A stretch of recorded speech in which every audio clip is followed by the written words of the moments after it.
So what does Wi-Fi stand for? Well, it's complicated. You might have assumed, insofar as you've thought about it at all, that the Y of Wi-Fi stands for wireless. And maybe you also assumed it couldn't possibly be a coincidence that Wi-Fi rhymes with another tech term, hi-fi, that is, high fidelity. So the natural conclusion is that Wi-Fi probably stands for wireless fidelity. But does it? What is Wi-Fi? Wi-Fi, in Verizon's palatable layperson's terms, is the radio signal sent from a wireless router to a nearby device, which translates the signal into data you can see and use. The device transmits a radio signal back to the router, which connects to the internet by wire or cable. After the FCC released portions of the radio spectrum for general public use in 1985, the tech industry recognized a need to standardize wireless networking technology so it would work across various devices from various manufacturers. Imagine, for example, how difficult things would be if your Amazon Kindle, your Dell desktop computer, your Samsung TV, and your Apple iPhone all required different networks in order to connect to the internet. In 1997, the Institute of Electrical and Electronics Engineers, or IEE, finally rubber-stamped a wireless standard that would get the job done.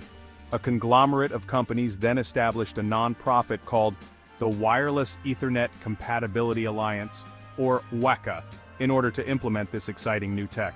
The problem was that it was known as 802.11, or, more fully, IE 802.11b direct sequence, and that hardly rolled off the tongue, so WECA enlisted the marketing agency Interbrand to rename it.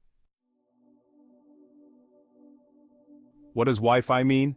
Well, it was actually Interbrand that dreamed up the term Wi-Fi, along with the yin and yang logo that went along with it. Now, you wouldn't be wrong for thinking that Interbrand must have drawn inspiration from the term hi-fi. It's generally believed that they did, and that the "we" came from wireless. But, as the Oxford English Dictionary puts it, subsequent rationalization of this word as a shortening of wireless fidelity is spurious.